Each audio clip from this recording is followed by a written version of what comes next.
Conceive, believe, achieve. This is former UFC middleweight champion of the world, Michael Bisping. Paddy the Baddy here. You're listening to Combat Sports UK. And you're watching Combat Sports UK. Hey everybody, before you jump into this week's Combat Sports UK podcast, I've got some exciting news for you. Do you want to look as stylish as Thomas Shelby when you train? Do you want to experience the comfort that can only be achieved by a cup of tea on a cold day? Well, good news for you guys. Ex-Martial has partnered with us, Combat Sports UK. They are the fastest growing brand in martial arts for a reason. They are making waves and taking practitioners with their slick, stylish, and hilarious designs that are fit for a king. From rash guards to shorts, streetwear, and more, Ex-Martial has got you covered. Ex-Martial is an extremely community-oriented brand, having given away over $50,000 in free gear last year alone, as well as sponsoring over 300 athletes.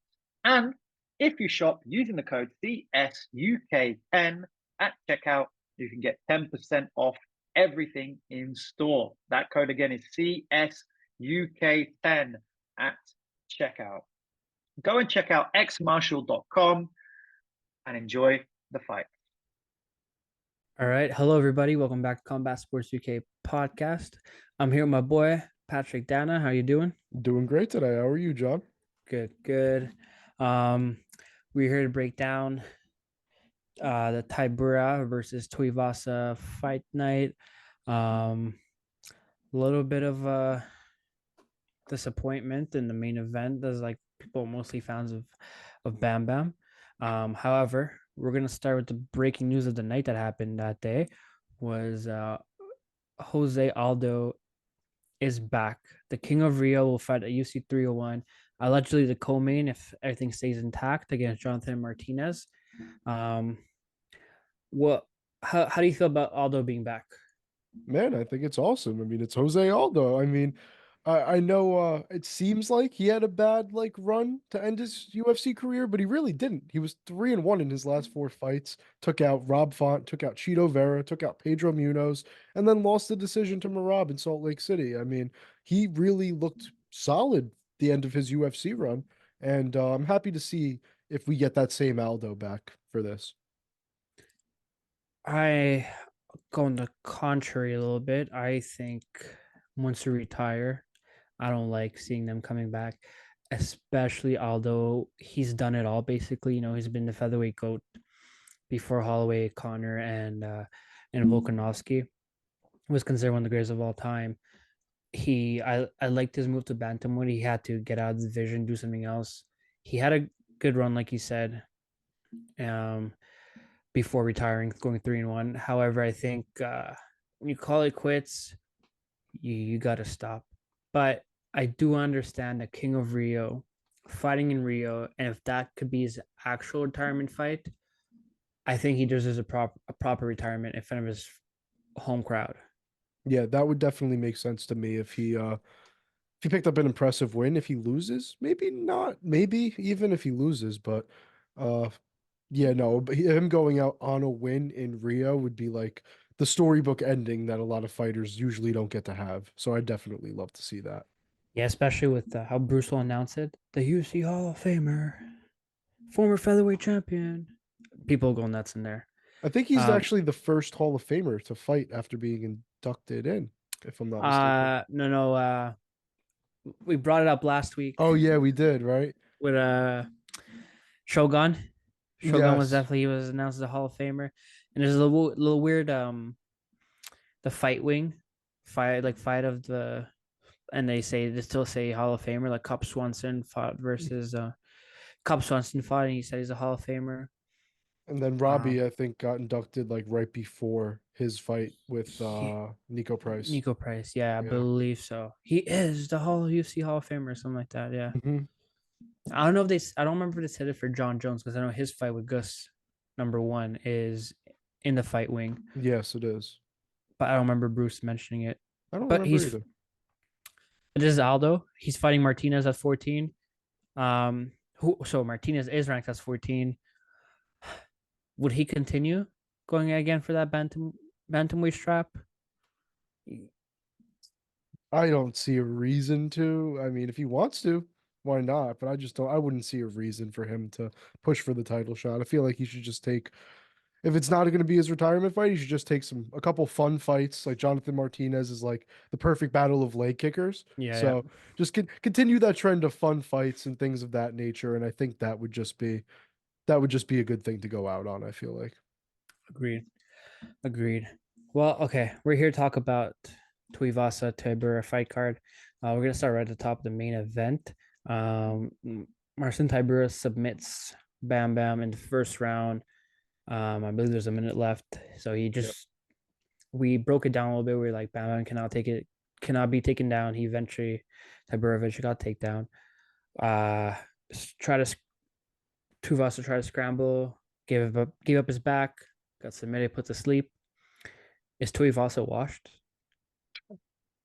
Oh, is Tuivasa washed? I mean, I hope not. I hope we get to see him in a couple more fun fights, but I mean, he very well could be. I mean, not to say his takedown defense was ever great, but Right. the guy went on a 5-fight win streak. You gotta have something other than just power to do that. I feel like maybe not a heavyweight, but I really hope he isn't. I feel like he just needs more favorable matchups, which he really just doesn't get. But I don't know. I'm really not sure. He is 8-7 in the UFC now, so it's almost a 500 record. Obviously, Tybura is a heavy wrestler type matchup. Before that was Volkov, who's also not shy with jiu-jitsu and wrestling. I mean, Pavlovich, he only lost to one guy, and it was because he got out wrestled. So, Yeah. and then Gone before that, and Gone he's just a different breed of heavyweight. Yeah, he's just a different breed of striker. Yeah, especially at that division, we Yeah, haven't seen somebody like that. in like Closest would be years. like Overeem, but like Overeem was 265. Yeah, and Crow Cop was good too, but he wasn't as good with the Yeah, hands as Gon is. It was more just the kicks. the kicks. Yep. Yeah. Um. Well, so Tuivasa, maybe he's washed, maybe he's not. What about Tybura? He kind of looks impressive. We talked about it last time. He has not of a terrible like streak. I know he lost his last time to Aspinall. Before that, he had a 2-fight winning streak, lost one. Then he had a 5-fight winning streak. So he has like 8 wins, 2 losses in his last 10. Yeah, I mean, he's on a very good run so far, and his only losses are to Volkov and Aspinall, who are two of the top guys in the division. So Absolutely. this win just kind of solidified the fact that Tybura is still a top 10 heavyweight.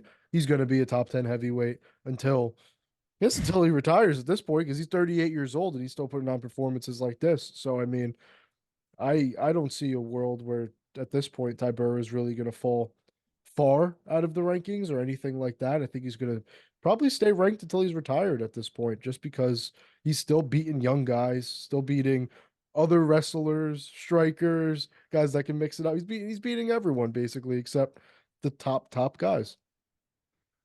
And with that win, he moved up to number 8. He's actually tied with Spivak in the UC rankings. I don't know why it's not 1-8. The other guy's 9, but they're both ranked 8. He's right behind Sergey Spivak. Mm-hmm. What do you see next for Tybura? Do you see eventually fighting for the belt, like sneaking in there? I couldn't see it, honestly. You just never can get past that like next level of heavyweights, I guess, that if that makes sense. Mhm. But I would love to see Tybura fight Jilton Almeida. That's a Yes. fight. That's a fight that has to just hold a bit of interest, just because, Almeida just suffered his second loss, I think, but first in the UFC. And he looked like a tank even in that Curtis Blades fight. I mean, he was kind of throwing blades around for a little bit. So it'd be interesting to see how Tybura deals with a guy who can probably wrestle better than him, and if he would be able to do something like Curtis Blades and pull a win out of nowhere, or if his cardio would be the difference maker, because he has pretty good cardio for heavyweight. So I don't know. I feel like that fight would answer a lot of questions, and it would do a lot for Tybura, I feel like, because Almeida is a very highly touted prospect. Even after the loss, he's still a highly touted prospect. So I would like to see Tybura versus Almeida. I couldn't agree more with you. I think that's a perfect matchup. I think Yeah. Almeida just lost. He needs to defend his ranking. He is ranked at number 7. Tybura, like we just said, is number 9. I think that makes perfect sense. Heavyweight division, you could throw that on a main event. This is Tybura's second main event. Yes. Aspinall and now Bam Bam. Almeida main evented a few times already now against Rosenstruik, against Lewis. So I think that's a perfect matchup for him. In terms of Tuivasa, who would you give him? Actually, don't want to don't want to be like this, but it was actually his third main event. He main evented against Verdum back in 2017. Yeah. So Okay. so it was actually his third main event. I But for meant two straights main event because he main okay, evented his last okay, fight, got and you, you know got you. now he's like a main event guy, right? And you could Ye- probably bring him if they do a show in Poland. Oh I mean, yeah, you could definitely bring him and either as a co-main or a main event for Jan Blachowicz or something like that. yeah. He seems like the perfect like Apex main event guy now, unless they were to go to a Poland and then finally, break into that market a bit. And he would be perfect for that if you ask me, especially against a guy like Almeida. But for Tuivasa, who Mhm. I wanted to see him fight Robelis next. I thought that would have made a whole lot of sense. But No, you right can't. right before we're recording now, Robelis is booked against Waldo Cortez Acosta. So no point in, trying to even make that fight. I mean, I guess maybe if Tuivasa might take an extended layoff and let's say Robelis gets a quick win, it would make some decent sense. But for Tuivasa next, man, it's just really tough. Like they're like you want to put him against a striker, right? So you want Right. to you want him to fight another striker, but But not a like knockout artist. I don't want to see him versus Robelis. exactly. And it's just kind of like there's not many like pure strikers at heavyweight nowadays, I guess you could say. Hmm. And the ones that are, I feel like, are either high up in the rankings, out of the rankings, or like, I don't know. Maybe he fights out of the rankings. Would you see that happening for Ty's next fight? I think it'll be good for him. I think he takes a little bit of a layoff and fights somebody outside the rankings. I don't know if it's like a John Parison type fight, but somebody who is like lesser, kind of known beyond the undercard of a fight night or you pay per view in Australia, which we've rumored to be coming back there. Mhm. So just not even on the main card, just some on the undercard, just to not as much pressure. Um, Fight someone outside the rankings, no pressure on like trying to fight for the title. Just get confidence back. That's what we need for Ty. You know, I don't know if they're close, and I feel like they would be, but if they're not, maybe one of the Tafas against Ty, I don't think they'll ever do that. I feel right? like they're too good of friends. But Right? I would like to see that fight. But I think both of them being from Yeah. West Australia, Mhm. it would they wouldn't say yes to fight each other. I think they train Yeah. together. It's like fighting. It's like, is Oh, he do gonna they train together? I wasn't sure. I wouldn't be shocked. I if they mean, it don't would make train sense. together, they're from the same They've area. trained Yeah. together at some point, probably. Yeah. No, I mean, you're right. I just feel like, Tuivasa against one of the Tafas would just be It great. would be as a fan fight, it Mhm. would be fun, but Yeah. I don't see that happening. Yeah, I that's don't fair. see them sending a contract over to Ty and be like, who? Tafa? It's my brother, you know? Yeah. I feel like he's that type of guy. Yeah, I could agree. Um, okay, well, hopefully Bam Bam gets back. Let's see if Tybura gets that Gelatina Mita fight. I would like to see that fight really. Yeah, me too. Uh in the co-main ended pretty quickly. Controversial. I won't say much controversial, but disappointing end as it was a no Yeah. contest. Brian Battle and Anjay Lusa accidentally head clashed. I poked one another kind of with the head clash. So Head and clash then into an eye poke, basically. exactly, yeah, yeah. It was weird. It was like Yeah. somebody ducked down too much. So I thought Battle really looked good to Mhm. start it. So what we did see from the minute of fighting they had, I would say. I don't know. How would you see? How'd you feel about Battle? I thought he looked great. I mean, I know some people that were picking Lusa before the fight, and they had all they had all said that like he gave up and that he was not going to win the fight by the first minute of the second round. They had already conceded the fact that they were completely wrong. So I think that kind of speaks volumes when even the people that were so confident before the fight were completely like, yeah, no, he had no chance of winning after 6 minutes. And it didn't look like he really did. Battle was just kind of picking him apart at range and doing what he wanted in that fight. So, I mean, I have a question for you actually in this one. I wanted to ask, do they run it back because of the whole post-fight cursing and stuff, or has Battle proven enough in those 6 minutes and proven enough in terms of growing his name that they're just going to put him into a bigger matchup now? This feels like the Bilal versus Leon situation, right? Yeah. They matched him up main event, and then round two, eye poke as well, Yeah. and then Leon went on Early in round two as well, like early. very Yeah, early.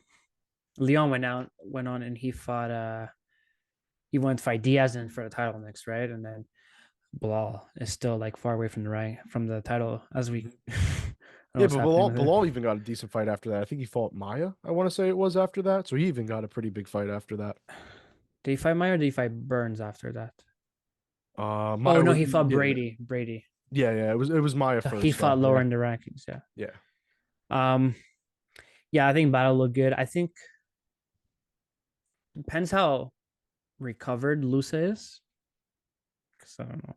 He did He, kind of he he seemed recovered after the decision got read. right after his decision. He looked fine. So depends how recovered they are, because they did rebook Ankalaev and Walker after the knee, and the rest stopped it really early. It wouldn't hurt Battle either way. Either Battle moves on and goes fight for rankings, or he fights Lusa. As long as he fights Lusa within the month, Okay, yeah, it needs to be quick, you needs to think? be Yeah. quick. Yeah. If not, set him up for a big fight for pay per view or a big fight night, another co-main fight night, not the Apex, hopefully in front of a crowd. I think he'll be fired up, and I think the crowd will be behind him after what he I said in his mean, post fight. what happened the last time he fought in front of a crowd? He absolutely Knocked out. Gabe knocked was, Gabe Green out in like yep. 15 seconds. So, That was also in I his hometown though. yeah, So yes, for sure. But I mean, that crowd really got behind him, and I feel like a lot of crowds probably would get behind him in most fights now following this, because yeah. I feel like, as dumb as it is, like he gained respect, and he, like, a lot of people appreciated the fact that he decided to call out something that a lot of people saw as BS. So I'm not going to sit here and say, he gave up, he this, he that, or whatever, but it did seem like his eye was okay after the decision was read, and they didn't take all 5 minutes to assess the eye. So Yeah. that was my thing, was Especially in Vegas, right? yeah, Like, yeah, exactly. So that's the thing, is like, I just wish they took more time, like let him maybe get a chance to let the vision not be blurry or something. And they really didn't give much time at all, and they kind of were quick to call it. But he said his vision was blurry and everything. I don't know. It's just weird situation for sure. yeah, you don't, if you're a fighter, you want to fight, you never say that to a ref. Yeah, You say, give especially me if you more. have the time. Exactly. Be like, give me more time. I could see, just give me what we have 5 minutes, bring up that point to the Yeah. ref, even if there's a language barrier or whatnot. But he sounds like he can speak English. So No, he speaks English all right. you could definitely be like, hey, I'll take my time. Just let me recover, take the towel and wipe your eyes. Some people do that. But yeah, those are my thoughts. I think Battle has to either rematch it really, really quickly within a month, within, I'll say end of March, but there's half of it left by April 15th. Okay. Has to be rematch. If not, move on to bigger and better things, because Battle looked good. He at least had a 10-8, 10-9 round in the first round. And you could see, especially after the post-fight speech, his popularity grow. He's still talking crap. And I do like how Bisping said he was looking for a way out. That's complete BS. After, if you read his lips, Yeah. and Bisping, mind you, he has only one eye. So he knows. So he knows. Yeah. So that was a fun moment. That was a very fun moment. Like we were just talked about. I mean, Battle's been doing all the right things afterwards on social media. He's marketing himself well. Everyone's posting the clip everywhere anyways, but he's doing a good job, like, interacting with fans and, like, just all of that. Like, Battle's really he's capitalizing on the situation basically. And I mean, he's turning a pretty negative situation for him into a great situation for him. So I completely agree. If they don't get this rematch done ASAP, move on, go to bigger and better things, because he's still, like, what, 5-1 in the UFC. It's not like he didn't have a claim to a bigger fight before this. He did. So he could easily just move on to that now that his name has some big like value right now. Especially winning tough doesn't hurt. Yeah, of course. Okay. This next fight, I was dissing it. I mean, if I'm Kennedy Nizhachukwu, I'm embarrassed. I don't know how you can't be. I don't know how you couldn't be. We had 74-year-old Ovince Peru win by split decision versus, like I just mentioned, Kennedy. And let me just say, not really controversial, at least in my opinion. I think OSP did win the fight. Yeah, same. I meant I thought it was going to be unanimous decision. I think it was 29-28. I think first round was Kennedy's. Last 2 rounds definitely OSP. I actually thought OSP won all 3. But there we go. So I'm surprised it's a split decision.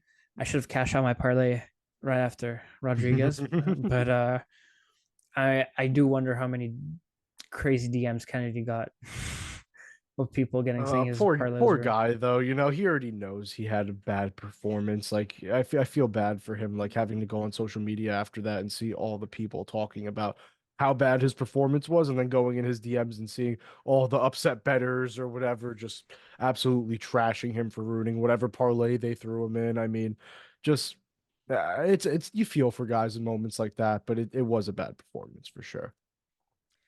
Yeah, especially how we saw Philip Linz did versus Kudalaba. Not Kulaba, sorry. Vince Peru. How Linz finished okay. Peru so quickly, and Linz is not known. It's okay. It's not like Linz is known for as a knockout artist, you know. Yeah. And Tanner Bozier finished him, Jamal Hill, and the only guy he won recently against is Shogun Hua, and who's also like 94 years old and semi-retired. I think at this point, I don't know if he's going to come back as well and see how Ovin St. Preux did. Hey, to be fair, he did sleep Alonzo Menafield bad when they fought a little bit ago, and Menafield looks amazing lately. Yep. He looks great. So I mean that's a win that's aged very well. So I'll give him that for sure. Well, what do you do if you're Kennedy? Because I feel like you had a really good performance leading up to the Jacoby fight. You did for as long as Jacoby fight looked good, and then you got caught. And now against OSP, you looked completely bad. Like I think he was gun shy because of that Jacoby KO. I mean, I really do think that might be a situation where getting KO'd like that changes the way he fought, at least in this fight. But let's hope it's not for every fight to come now, because it just look what happened. Exactly. I mean, he lost a fight that, one, he shouldn't have lost, and 2, no one expected him to lose, really. There was like no one picking OSP coming in, and if they were, it was just because the betting line was so far apart. But I don't think anyone like truly was like, yes, OSP is gonna beat Kennedy, drop him in the 3rd round, land 143 significant strikes. Like, I don't think anyone was saying that. You know what I mean? I mean, I was saying it's gonna go under 30 seconds. Yeah. But yeah, OSP was a plus 500 underdog compared to Kennedy, who was a minus 700 favorite. So I'm pretty sure that's the biggest difference on this card. But I mean, you're supposed to beat OSP. If you belong in the top of the division, I think Kennedy was also ranked for his fight versus Jacoby. Jacoby took his ranking. Yeah, if I'm not mistaken. I think you're right, or if not, if he was like in the rankings before really that at some point, or like, but he's not unfamiliar with the rankings. He's been ranked a lot more recently than OSP has. Yeah. So having that performance, your stock just plummets down. And like we said, we both agree it shouldn't have been a split decision. It should have been a clear unanimous decision win for OSP, no matter how you scored it. I guess some judge wanted to see Kennedy steal a win. But speaking of stealing, Christian Rodriguez versus Isaac Bulgarian. What did you think of that fight? I'll just come out and say it. I thought Bulgarian won pretty, like it was close but clear is the way I would describe it, because I thought 28-27 was going to be read 3 ways for Bulgarian, maybe 2, but went the other way, and I was pretty shocked to say the least. And then what kind of like not like annoyed me, but I wasn't really happy with was how many people were trying to justify it on social media. Oh, the damage. Oh, the damage. There was no damage in that second round. Are we really going to talk about like the knee that C-Rod landed that really didn't affect anything? It didn't wobble Bulgarian. It didn't stun him. It didn't hurt him. Like, I just feel like there wasn't anywhere near enough damage to negate 4+ minutes of control time, especially when you look at the stats, and I know stats aren't everything. There was a 4 significant strike difference in that round. Does a 4 significant strike difference without any of those 4 different strikes, wobbling, stunning, anything, does it really negate 4 minutes of control time? I wouldn't think so, but there are people that seem to think it does. So we talked about it on Twitter kind of real Mhm. quickly. I had 10-8 first round for Dolgarian, Yep. 10-9 for Dolgarian in the second round. Mm-hmm. I had 10-8 for Rodriguez in this third round because I I'm think Dolgarian pretty sure that's how most people scored it. right, completely gassed out.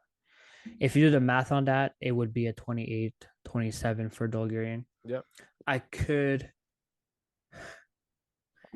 I could kind of argue Rodriguez winning that second round, but it's a hard argue. Yeah, It's I just didn't think there was enough of a damage difference to negate the massive like control difference that there was.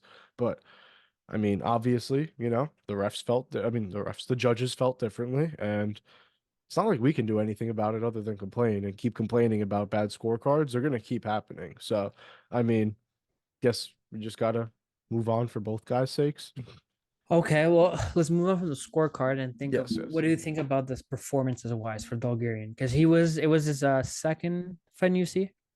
Yes, yes. He had Yeah, beat Francis Marshall, but that was it. right. And he has all first round knockouts or Hmm. first round finishes. I would Yes. rather say, leading up to this fight, and it seemed like he was going for that. He went to his wrestling base and he dominated first round. Um, and then he completely gassed out. What went wrong for him other than being gassed out like that? I really just think it was the gas, man. I mean, if he had the 15-minute gas tank, I mean, everyone knew this was going to be a problem coming in. We all said, like, not we all, most people said that if this fight went the distance, that it heavily would favor C-Rod Right. because Bulgarian's never been past 5 minutes, and we can't rely on his cardio being ready for it. But man, it looked bad in that third round. Like he completely crumpled from what those first 2 rounds looked like. And even I feel like even in that second round, a little bit later in the round, Right. he Yeah, was towards the end. towards the end, you kind of started to see it a bit.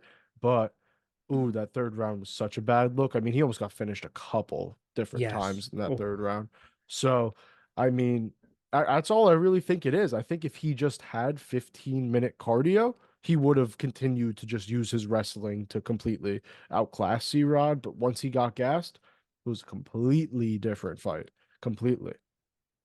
and on C Rod, um, he got the nod, so good for him. You know, you keep your winning streak alive. Now that's three prospects that you derailed for the UC. Is this first fight at featherweight after missing weight twice? Um, what do you think of him? I mean, he's obviously a solid fighter for Mhm. sure. I just can't help but bring up the fact that he did miss weight against Rosas and Simon. They made him move up, and now he wins a very controversial decision here. It's just like, can this guy just get a clean win with no strings attached? You know what I mean? Like he's obviously a solid fighter for sure. I just want to see him go out there and get like a clean good win, no strings attached, no weight miss, no bad decision. Just go out there and beat some guy, which he definitely has the ability to do. He, like I said, very solid. Um, he could be, obviously the 2 fights were at bantamweight, but he could be pretty close to the top 15. Not too close, but he could be definitely creeping up to the top 15 of like featherweight. Even with this win, I know Bulgarian's very highly regarded coming into this fight. And I mean, he survived for sure. I mean, that's one thing you can't argue is he survived those tough moments in the first round. He got out of it and he was able to squeak it out in the judges' eyes. So I think we could see Christian Rodriguez, especially with all the people talking about him, get maybe number 15 Alex Caceres or something along those lines. It would be a massive height difference. That would be funny to watch. That would be funny, actually. Yeah, But because there's like at least 6 feet, right? I don't Six, know. He's something like that. He's tall, very tall for sure. very tall. And well, Rodriguez is definitely 5'7". I remember that. Yeah, Caceres. Let's see how tall he is. might be even bigger. Honestly, I'm pretty sure he used to fight a lightweight. Oh, he's 5'10". He's 5'10". Oh, But still, okay. it's still a big difference. 5'10" Yeah. with 73 reach advantage, and Rodriguez is a 71 reach advantage. So Okay, maybe not as bad as I thought, but it's because the afro, as the afro makes you're him look 100% right. That afro makes him like 6'2". Yeah, and his kicks, the range of kicks he Caceres can do with the kickboxing. So I wouldn't mind seeing that fight, but I feel like it'll be a bad matchup for Rodriguez. I feel like it would too. However, we did see resilience for Rodriguez here. Whoever they throw at him, he keeps beating them down. He's a not tough. Dana Contender Series alumni, right? Alumni, is he? I don't know. Rodriguez? I think he is. That sounds right to me, but I'm honestly not 100% sure. He fought a Contender Series, but then he wasn't signed to the UFC. Ah, that's what it was. Yeah. Because he missed weight. Did he? He did miss weight. He Yeah, didn't. because he missed weight for that one.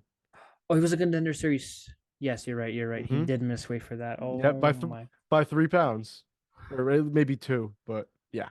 Okay, Rodriguez has to get his shit together Mm-hmm. outside the cage before getting into the cage. Yeah, I mean, hopefully at 145 we won't see any weight troubles at all for him, and hopefully we can see him finally go on a nice run here. True. All right. Now from controversy to something more normal. Macy Chiasson bounces back after her, brutal loss to Zaldana. She submits Pani Kianzad in the In the first round. rematch, In the rematch, true, and the rematch in the making for like I don't know how many years now. like 5+, I want to say. Something like that.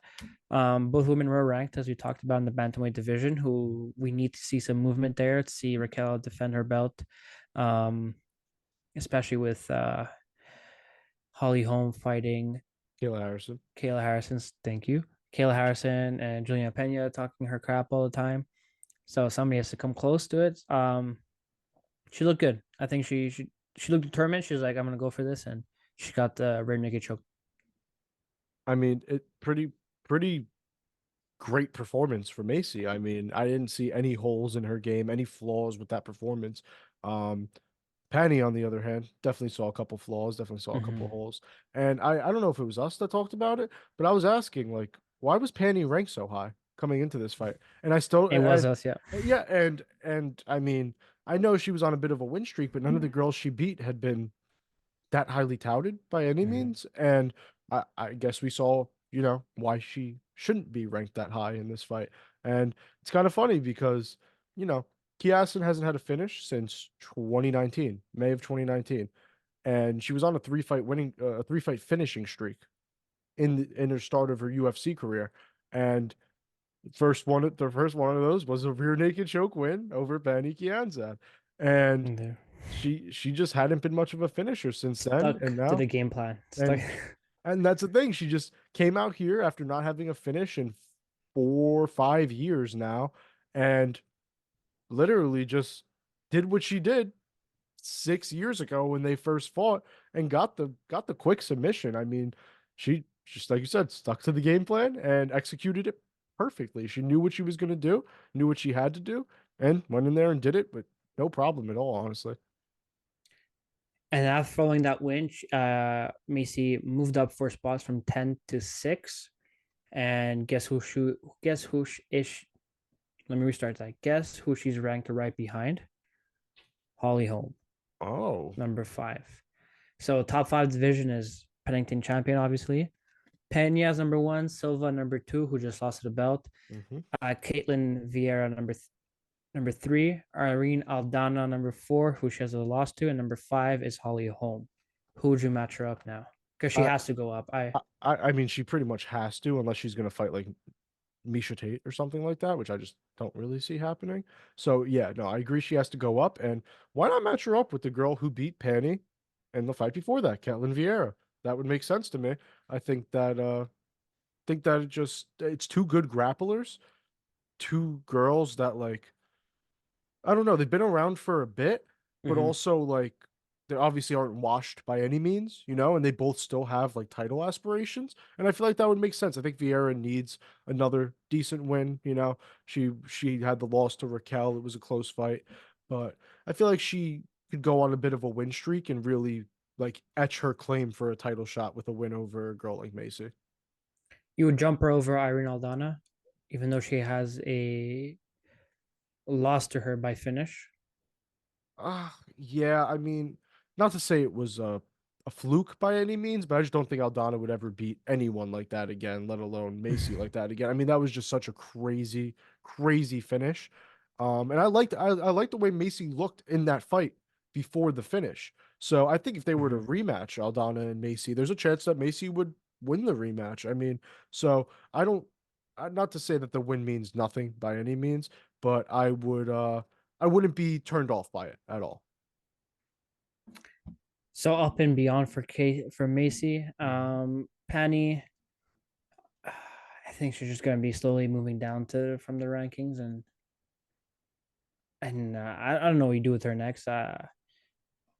Especially, Make her fight one of the girls on this card, Chelsea Chandler, who got a win. oh, that's true. Yeah, That you would that could would rush that would her. be good to me. I mean, I know Chelsea Chandler missed weight, so I'm not sure if she's ever planning on fighting on 135 again. I really don't You know can't fight because 145. There's no I'm division. I mean, but that's what she was. That's what she was supposed to be, and that's what she was for most of her career was at 145. So, I mean, if she's going to commit to, just staying at 135, making weight there and everything, why not? Chelsea Chandler versus Penny makes decent sense to me. They both fought on the same card. I think Chelsea took more damage in her fight, despite the fact that she won. So, if anything, I feel like the timeline would line up pretty well in terms of getting them a fight against each other. Agreed. Okay, and the fight that opened up the card, a Mhm. couple of grizzled vets. Brian Barina moved up to middleweight, I want to He's say. he's been up there for a bit now. Yeah, but he's more. I know more as a welterweight. I feel Oh most yeah, no, people. for Yeah. sure. He is a welterweight at heart. So I don't want to brag, but I think we don't want to brag because I'm pretty sure we both said submission round two, Oh, okay. and this is exactly how it happened. I think Mhm. it was pretty obvious. Like I think we kind of saw it coming, Yeah. and Barberina didn't tap. He went to bed, went to sleep, and GM3 is back in the winning column. What do you make of his performance? I mean, I'm not gonna act like it was unexpected. I Mhm. just don't think I just don't know if Barbarina has it anymore. I hate to say it. I really do. I just I mean his past four fights now, he's lost every single one of them pretty dominantly without putting up much of a fight in any of them. I mean, his last win, Robbie Lawler. Fight before that, Matt Brown. It was a split decision that I'm pretty sure was pretty close. I mean, he's 9-10 in the UFC now, four-fight losing streak. I mean, from being honest, I'm not sure if Barberena will fight in the UFC again.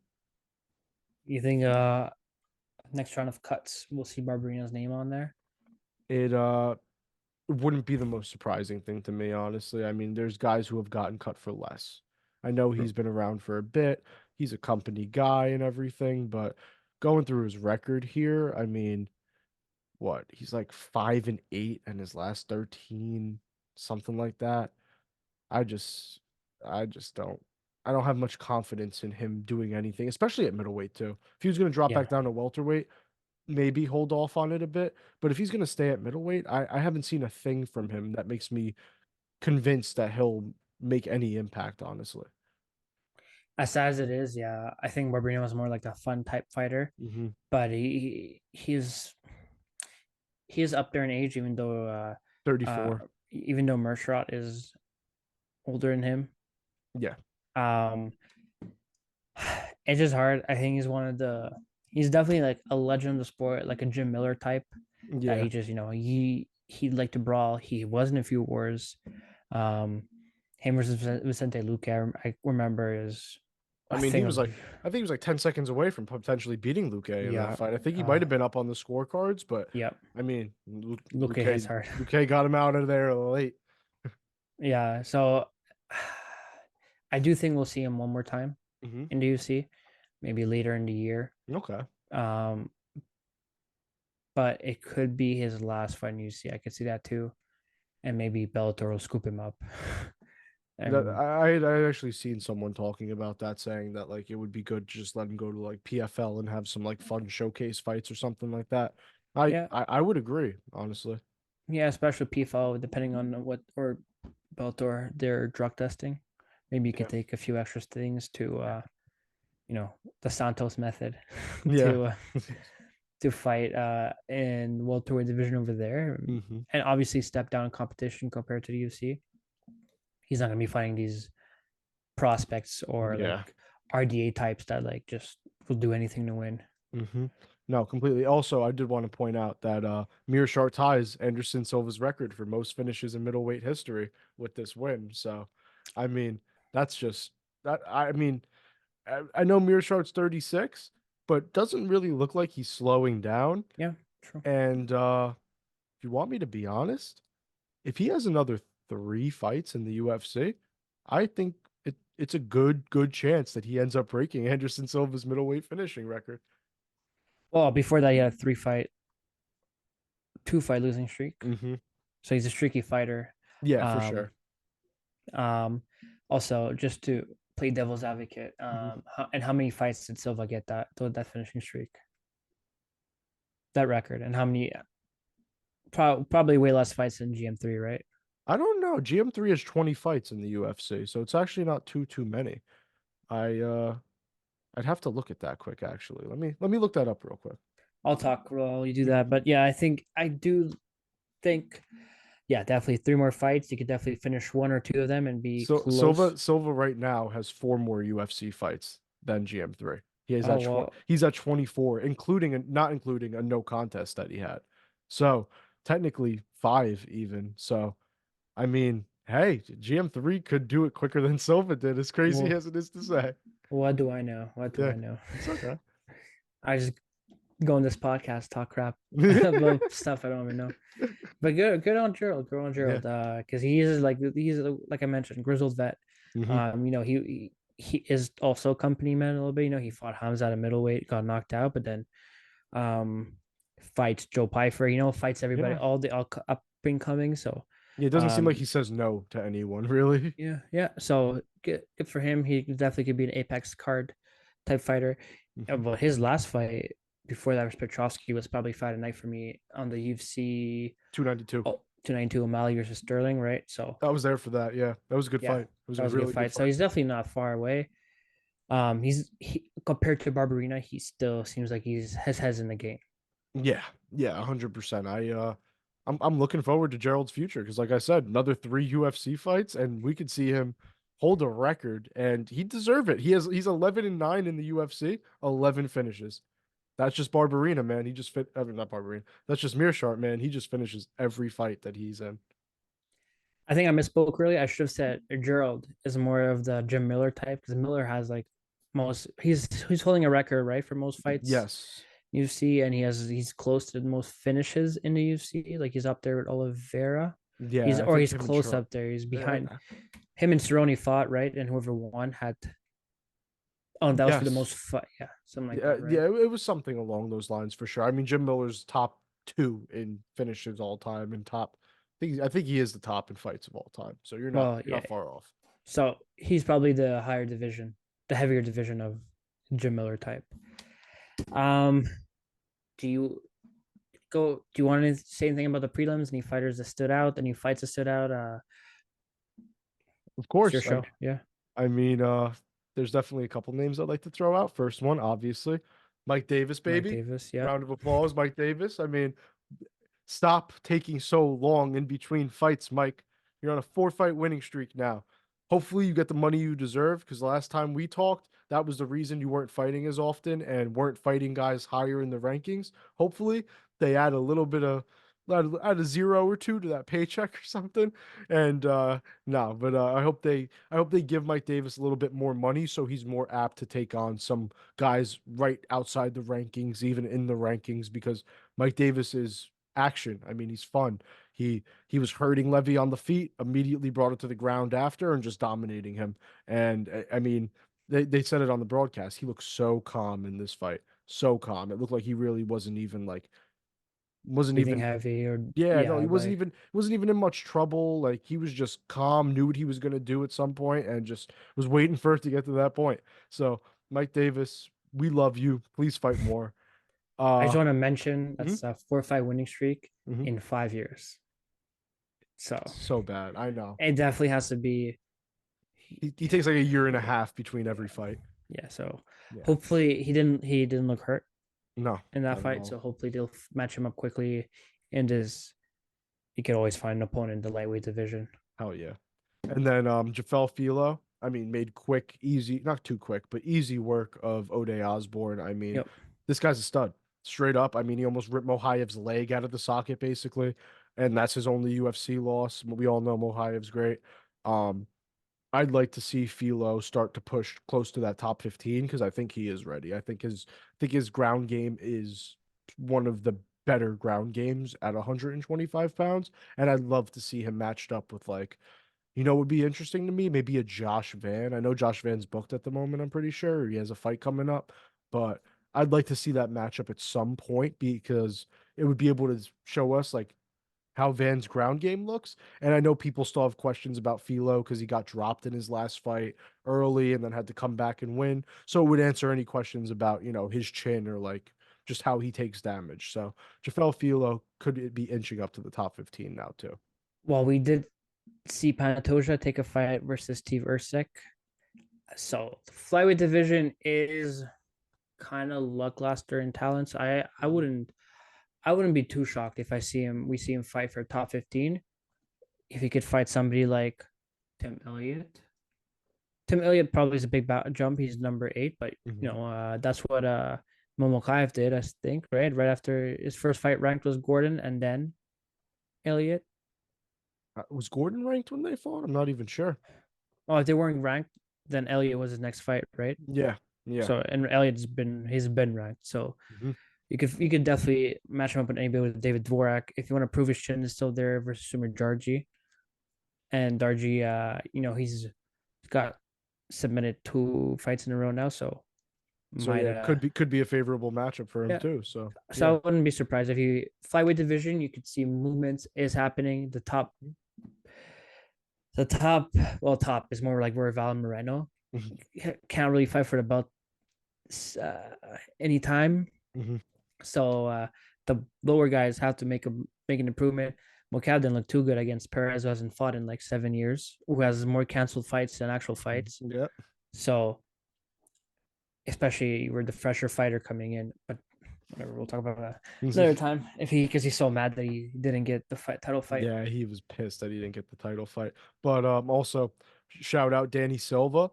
Nice upset win over Josh Kulabau in his debut. I know a couple people were not complaining, but like interested in the scorecards in this one and how they got to it. I disagreed with the overall scoring on the judges' scorecards. All 3 judges gave Kulabau round 1, and then 2 of the 3 gave Silva round 2. I thought, if anything, give Silva the first and Kulabau the second.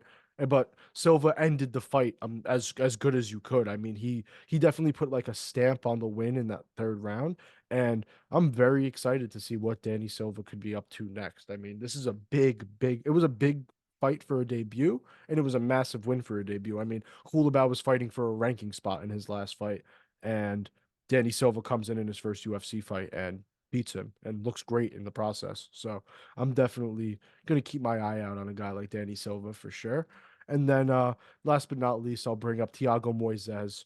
I mean, just taking care of the newcomer, taking care of business. I mean, Rich Ramirez really had nothing for him. He, just kind of dominated him with those leg kicks. And then in the 3rd round started, he threw a leg kick, dropped Ramirez, and then just started kicking his leg when he was on the ground. And ref was forced to Savage. step in. I like Yeah, that. Yeah. it was very savage. And I feel really bad for Moises because when he was supposed to fight Brad Riddell, that was the co-main event of this card. Riddell pulls out. He gets a debutant that lost on the Contender Series, and now he's the second fight. He goes from second to last fight to second fight on the card. So I know he called out Dan Hooker. Maybe that's the fight people don't want to see. Maybe that's not what's next for him, but I feel like they should do him a favor just because of how low they put him on this card compared to what he was supposed to be with Riddell as his opponent. Oh, Riddell Hooker, they both trained together anyways. I wouldn't mind seeing a rebook versus Riddell. I know Brad Riddell pulled out not like too far, like not like a good amount of time he pulled out to find a new opponent. So he maybe has time to recover and get that rebooked somewhere. Maybe if I go to Australia and fight him, or get a co-main event spot at some UFC Apex card. I just want to bring up Chad Anliger, the Canadian. And Elliger, yeah. Anliger. So he looked good. I think that was probably it started off a bang. I think it was a pretty good fight. It wasn't boring. Just gotta give a shout out to my Canadian that fought that won. He was a massive underdog, if I remember correctly. Okay, he wasn't massive. He was plus 140. Yeah, I was about to say not massive, but he was the underdog. And people probably were giving a more Gregorio the win, but I'm glad Chad got it done for us Canadians because God knows after 297 we needed it. Yeah, for sure. You guys definitely needed it. And I mean, hey, Chad and Helliger, man, he put on a showcase performance. I mean, after that first round, I mean, I know in the second a little bit he was getting held up against the cage for a bit of the round, but I mean, once it was kind of like the fight, which one was it? Bulgarian, in a sense, where once Grigory gassed, he looked bad. Like he was just winging shots around, getting chopped up from distance. I mean, he couldn't find a home for anything in that fight after the first round. So, and Helliger took full advantage and just picked him apart at range, man. He looked good in doing it too. Definitely an unexpectedly solid win for Ann Helliger. I can't say I expected him to win coming in, but I wouldn't have been shocked if he did. I'm more shocked at how he won the way he won because he did look impressive for sure. And like I said, we needed that. So yeah, I'm happy with that. And actually started off the card well. So from that to Moises and then the beautiful armbar by Emerim, Jacqueline Emerim. Yeah. Which who my Beltron almost messed that one up, huh? Yeah. Stop. No, don't stop. I mean, come on. I mean, that almost got really bad. Thankfully, Emerim kept that sub kind of locked in a bit and was able to get it seconds later. So good on her for not listening to the ref, I guess. But don't stop until the ref pulls you off. Yeah. I'll just keep the noise out of it. Just don't stop until the ref stops you. Until he's like, Yeah, but when the ref's saying stop, you kind of have to. You know what I mean? Like, how do you not? Like, maybe he's stopping it because there's a foul that needs to be addressed. Maybe you know what I mean? Like, but then the ref would jump on it and be like, he'll pull you off or something. So if it's really bad. Well, I mean, he was about to jump in. So if she saw him coming towards and about to touch them, I could understand why. But I don't know. I mean, I just feel bad that this win could have been robbed from Emerim. Thankfully, though, everything went the way it was going to go. So happy to see that the controversy was minimal in this fight. Just to finish it off, I want to say at least this heavyweight main event was way better than the last heavyweight main event we had. Yes, for sure. More entertainment. We had a finish. Even though it wasn't by knockout or somebody saying he can't see out of his eye. Or he sees blurriness. So it's good to have a finish in the main event at the heavyweight division. For sure. Next week it's gonna be Rose Namajunas is back versus Amanda Ribas, top strawweight. They both are strawweight fight. No, flyweight. Yeah. Oh, right. Because Rose moved up now. Yeah. So it's gonna be a top 10 flyweight bout, I imagine. So Ribas is ranked in the top 10. See if she gets back her winning ways. Rose as well. we're coming back a loss from Freyot. Taylor and I will be back to break that down. So keep an eye out for that. Patty, you want to plug something? No, go check me out on social media at Pat Dana MMA. That's all I can say. Yes, some controversial takes. So if you guys don't know. Oh yeah, the most controversial thing. But yeah, so we'll catch you guys next time. Maybe Patty and I'll we'll be back to break down the card, or we'll talk about something else. And I'm John. I'll see you guys next time. I'm Pat. See you guys next time.